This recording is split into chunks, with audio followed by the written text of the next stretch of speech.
감사합니다. 하나님 영광 받으시는 거룩한 주일 예배 되게 하시옵소서.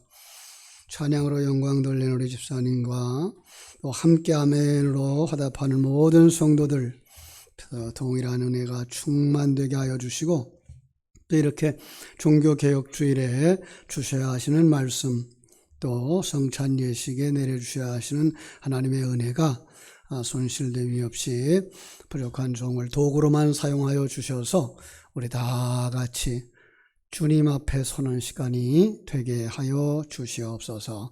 예수님 거룩하신 이름으로 기도드리옵나이다. 아멘. 할렐루야. 오늘은 종교개혁 제504주년 되는 주일입니다. 그러니까 1917년 10월 31일, 그죠? 오늘도 10월 31일인데 504년 전에 이렇게 마틴 루터가 로마 캐톨릭 교회의 가르침이 좀 이상해졌다라고 생각해서 조금 이상하니까 함께 논해봅시다 라고 하는 조항을 95개나 만들어서 위덴베르크 대학교의 교회 정문에 붙이고서 토론하기를 청했죠. 이건 참 바람직한 거예요. 우리가 이상하다 그러면 물으셔야 되고, 교회는 거기에 대해서 답해 줄 수 있어야 되죠. 그런데 아무도 토론해 주려고 하지 않고 오히려 그를 이상한 반항하는 이러한 신부로 여겨서 처벌하려고만 했기 때문에 그 자리에서 피난 가가지고 이제 어쩔 수 없이 종교개혁의 본문을 열었던 사람, 이렇게 기억됩니다. 그 후 종교개혁자들은 바른 복음의 진리를 전하기 위해서 종교개혁의 원리라고 불리는 신학사상을 확립해 나갔는데 그게 5가지예요. 오직 믿음, 오직 은혜, 오직 성경, 오직 그리스도, 오직 하나님의 영광, 이렇게 5개가 많으니까 나중에 이제 사람들이 종교개혁의 3가지 핵심 이렇게 말하면서 3가지만 얘기했어요. 첫째가 오직 믿음, 오직 은혜, 오직 성경. 우리 한번 따라 합시다. 오직 믿음, 오직 은혜, 오직 성경. 그러면서 벌써 이제 500년의 세월이 지나갔네요. 500년의 세월이 흐르는 동안 기독교회는 여기저기서 이제 개혁이 필요하다 하는 소리를 내게 되는 상황이 되어졌어요. 왜냐하면 의식이 전통화되어지고 성경 해석이 고착화되어지면서 마치 종교개혁을 필요로 했던 중세교회처럼 되어졌다라는 생각이에요. 아니, 어떤 면에선 예수님이 오셔서 개혁, 온전한 개혁을 이루셨던 그 시대처럼 교회가 교회 역할을 못하는 시대가 되어졌다라는 생각이에요. 오늘 본문도 바로 이러한 표적 속에 담아준 진리예요. 사실은 4번째 표적인데 오늘 성찬식이 함께 있어서 말씀을 조금 바꿨어요. 제목을 내 살을 먹고 내 피를 마시는 자라고 하는 제목으로 오늘 본문의 말씀을 그 종교의 의미, 기독교의 진정한 의미가 무엇인가 찾는 시간이 됐으면 좋겠어요. 왜냐하면 우리들의 성경 요한복음은 전부 다 요한복음 1장 50절로 51절에 연결되어져 있다 그랬어요. 거기 뭐가 있죠? 인자가 이제 사다리처럼 통로가 되고 길이 되어지면 그 위로 천사들이, 하나님의 사자들이 오르락 내리락 하는 것, 그로 말미암아 더 큰 일, 구원을 보는 것이라는 거죠. 오늘 말씀에 결론부터 말씀을 드린다면 우리의 신앙은 예수 그리스도의 살과 피를 마시는 것으로 말미암아서 구원에 이르는 거다. 우리 이제 앞에서 3가지 표적을 살펴봤죠. 첫 번째, 물이 변해서 포도주 되는 사건, 그로 말미암아 잔치가 회복되어지는 사건에 뭐가 나와요? 예수 그리스도의 보혈을 상징하는 포도주가 나오죠. 그리고 2번째 표적, 38년 된 병자가, 그죠? 아니, 왕의 신하의 아들이 낫는 병, 어떻게? 말씀으로 합쳐졌어요.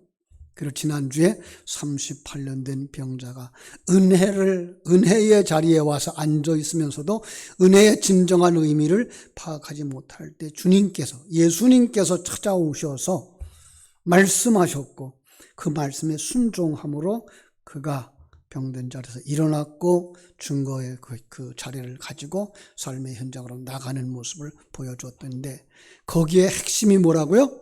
오늘 말씀처럼 예수 그리스도. 그 예수 그리스도는 어떻게 오신다? 우리에게 생명의 양식으로 오신다. 이렇게 말씀을 하고 있으면서 오늘 그걸 어디까지 이끌고 갈 것 같아요? 성찬 예식까지 가셔야만 이게 바로 생명이로구나. 이게 바로 우리의 구원의 양식이로구나를 알게 하시는 거예요. 그렇습니다.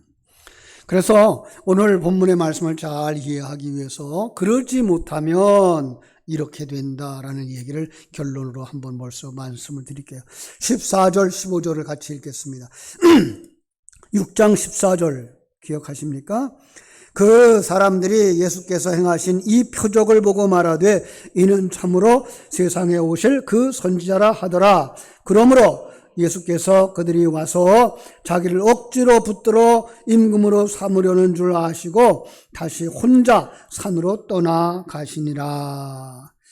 예수님이 그들을 떠나서 피신하는 모습을 여기 그려주고 있어요. 그러면서 하시는 말씀이 너희가 나를 찾는 것은 표적을 본 까닭이 아니요 이렇게 말해요. 무슨 말일까요? 표적에 담아준 진리를 깨달아 알았기 때문이 아니요 라고 말하는 거예요.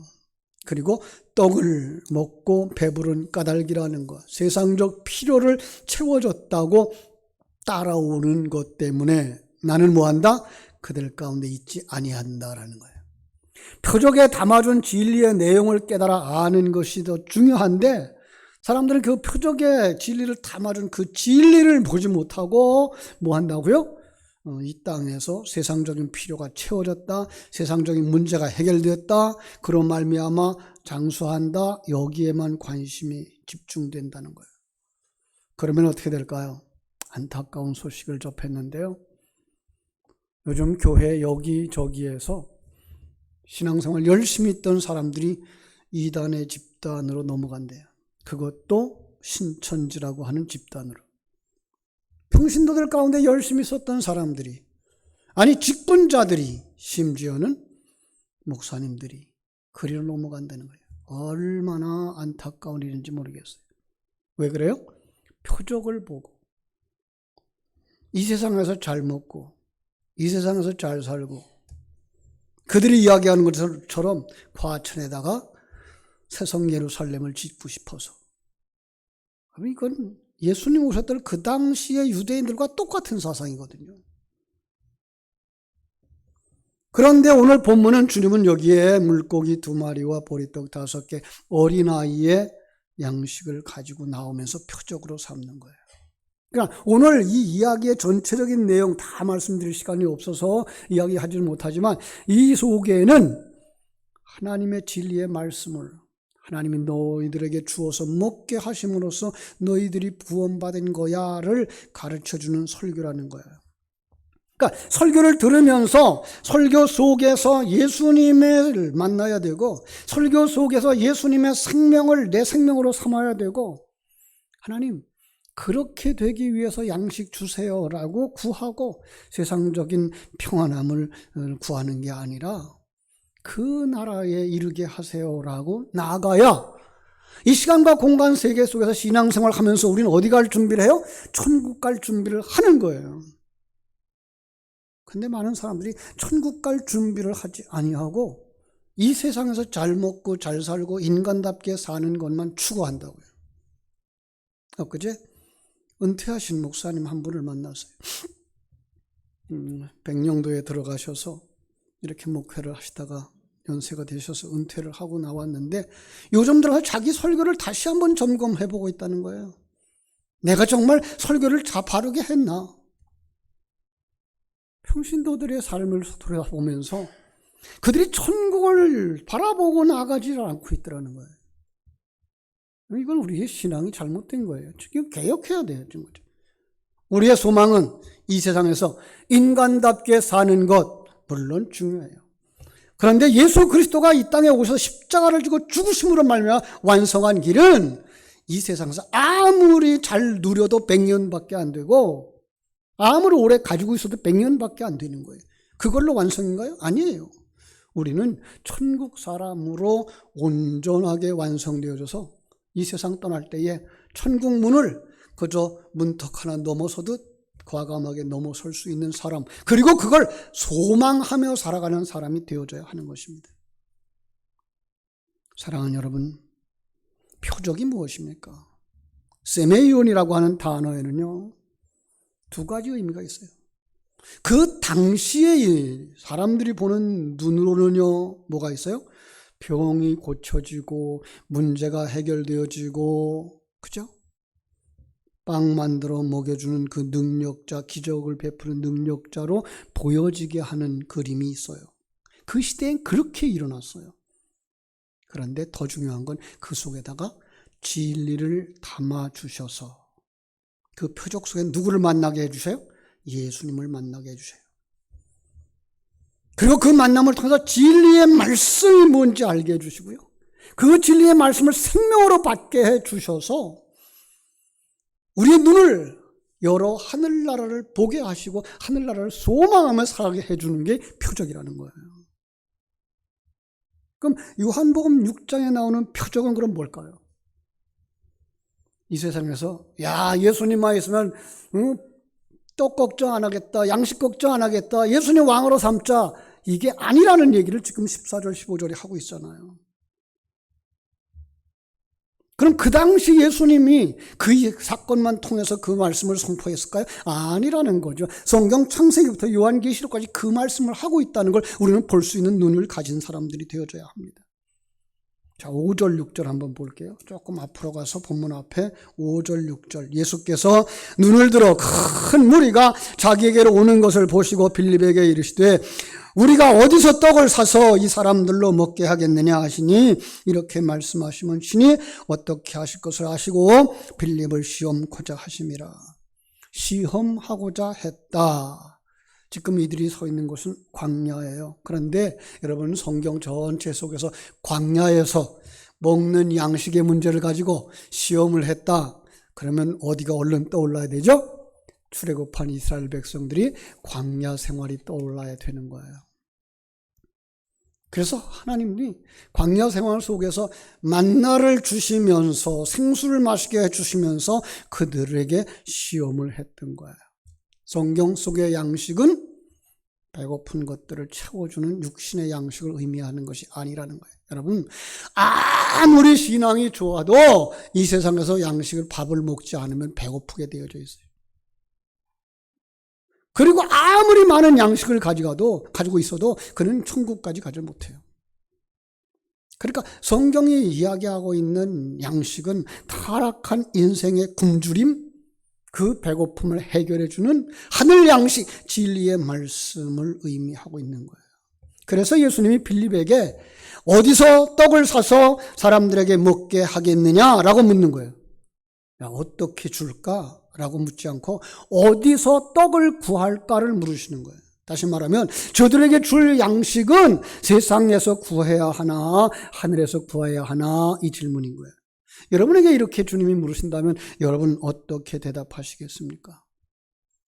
사실 이 세상에 살다가 보면, 이렇게 경제적인 어려움의 때를 만나다 보면, 가난에 접하다 보면 매일 걱정 뭐예요?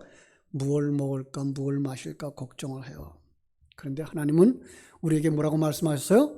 무엇을 먹을까, 무엇을 마실까 염려하지 마라. 그건 육체를 가진 사람들이 구하는 거야. 너희는 뭐하라? 먼저 그의 나라와 그의 의를 구하라 라고 말씀하셨던 거예요. 자, 여러분, 요즘은 양식이 궁한 사람들이 없어요. 요즘은 오히려 참 어려운 사람들은 나라에서 얼마나 양식을 많이 주는지 먹고 남을 정도로 주더라고요. 양식 걱정하는 사람들은 없어요. 그런데 여러분, 예배드리러 나왔어요. 여러분, 왜 예배드리러 나왔습니까? 무엇을 바라보고 예배드립니까? 여러분, 예배드리러 나오면서 무엇을 구하십니까? 세상의 양식인가요? 하늘의 양식인가요?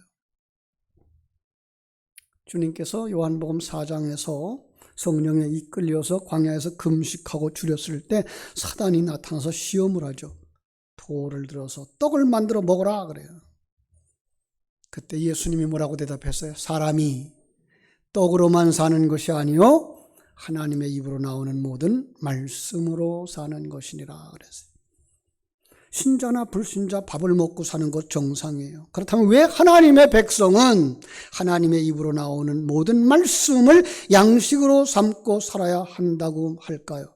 그것만이 그를 영생에 이르게 하기 때문인 줄로 믿습니다. 여러분, 우리는 이 세상에서 먹고 사는 거 부지런하게 성실하게 일하시면 다 채워집니다. 그런데 그것만 가지고 사는 게 아니에요. 우리는 뭘 봐요? 하나님의 나라가 있는 걸 봐요. 그리고 그 나라가 얼마나 복된 나라인 줄 알아요. 그 나라에 가기 위해서 우리는 뭐를 구해야 된다? 그의 나라와 의를 구해야 된다는 거예요.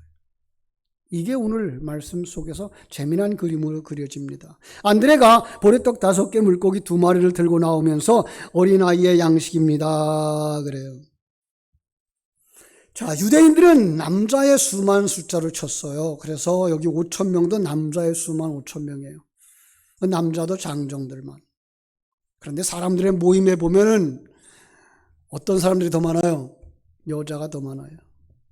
노인들도 있고 어린아이들도 있어요. 다 합치면 얼마나 될까요? 적어도 2만 명에서 3만 명 가까이 됐을 거다 그래요. 그들에게 지금 무언가 들고 나왔어요. 그런데 어린아이의 양식, 보리떡 5개, 물고기 2마리. 누구 코에 붙이려고. 여기에 하나님의 기적이 있습니다. 어린아이의 양식입니다. 천국 백성을 성경은 어린아이라고 묘사하고 있어요.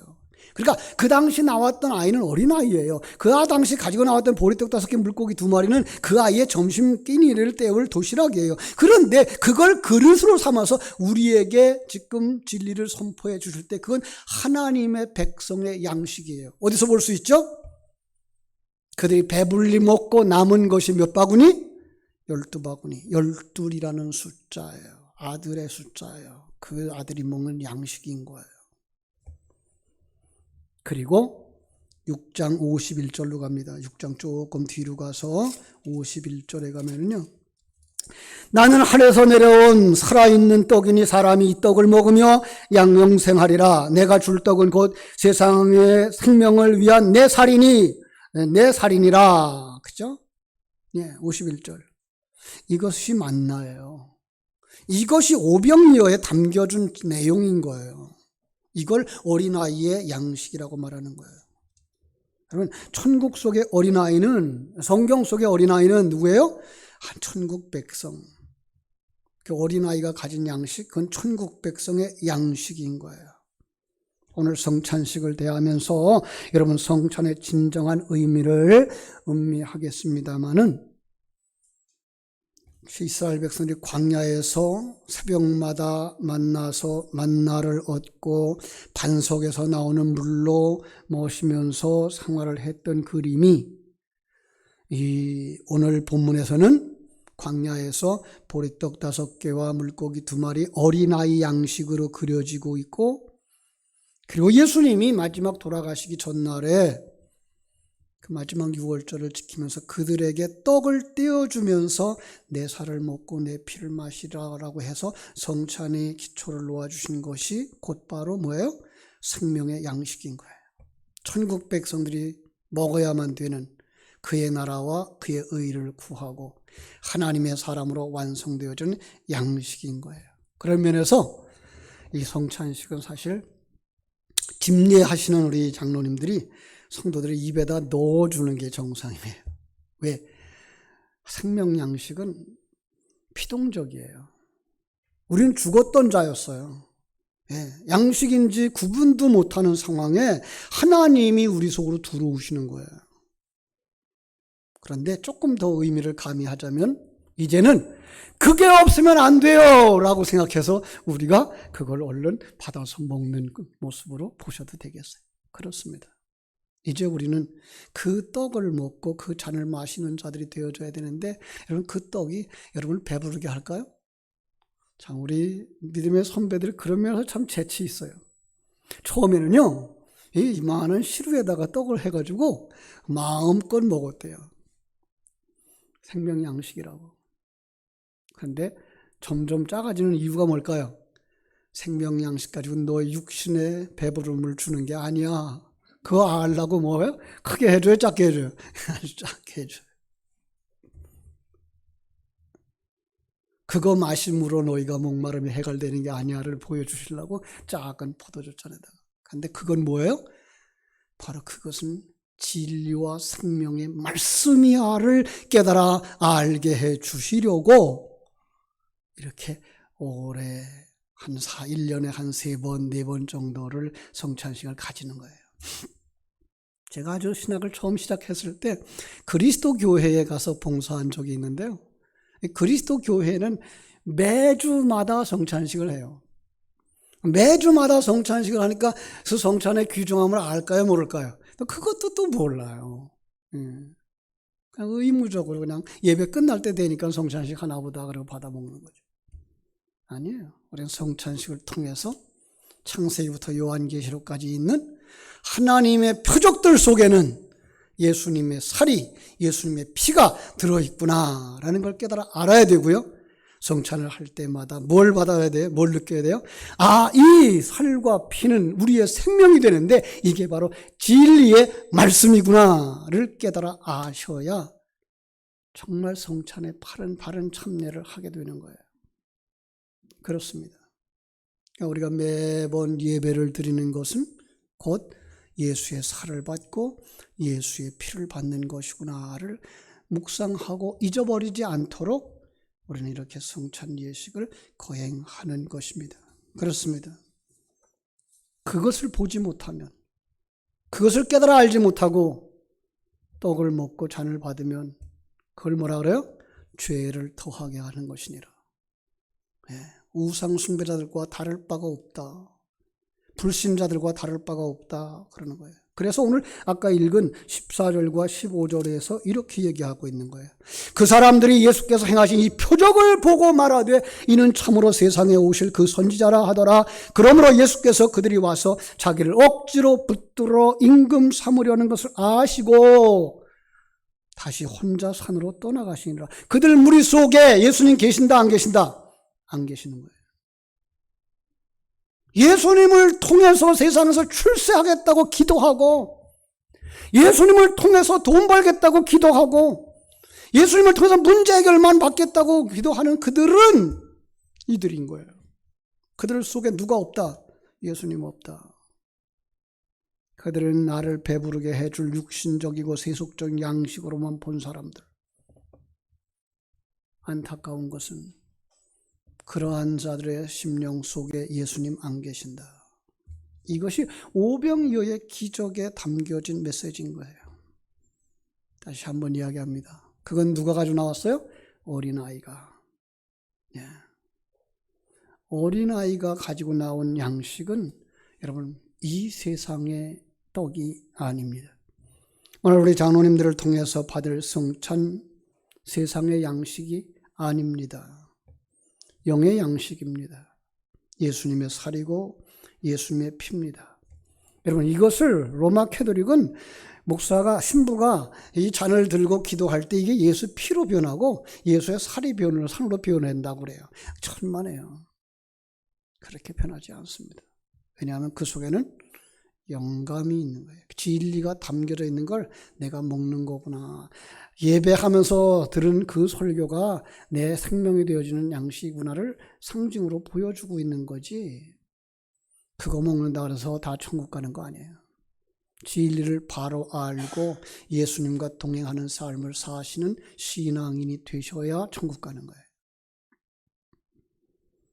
하나님의 생명은 주어진 환경 속에서 최선의 삶, 하나님의 자녀의 삶, 살명자의 삶을 살게 하는데 그 진리가 이 성찬 속에, 만나 속에, 오병이어의 기적 속에 들어가 있는 것을 아셔야 됩니다. 그래서 그때부터 우리는 뭐 해야 돼요? 진리를 찾아가는 사람이 되어야 되는 거예요. 여러분, 요즘 사람들이요, 점심 한 끼 잘 먹으려고요, 차를 타고 30분도 가고 1시간도 간대요. 여러분, 진리의 말씀을 듣기 위해서 여러분은 그렇게 노력하십니까? 많은 사람들이 텔레비전 앞에서는요, 1시간도 좋고 2시간도 좋고 앉아 있어요. 진리의 양식, 하늘나라를 보여주는 그 설교를 듣는 시간에는요, 1시간 200원 넘으면 시계를 본대요. 우리 무엇에 관심을 가지고 있는 사람인지 다시 한번 점검해 봤으면 좋겠어요. 정말 내가 하늘나라 가는 이 길에 관심이 있는가? 하나님 주신 생명 양식을 찾는 데 관심이 있는가? 아니면 세상 것 얻고 어떻게 하면 조금 더 맛있는 거 먹고 어떻게 하면 조금 더 재미난 거 보고 있을까에 시간을 더 드리는가를 생각하면서 우리 신앙 개혁했으면 좋겠어요. 바른 신앙으로 서십시오. 제가 그동안 여러분들에게 바르게 인도하지 못한 것 같아서 저는 자리를 내려가려고 합니다.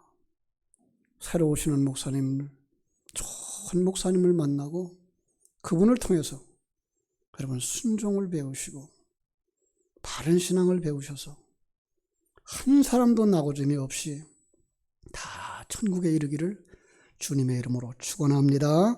기도하겠습니다. 하나님 우리 아버지, 하나님의 크신 은혜와 사랑을 감사하옵고 감사합니다.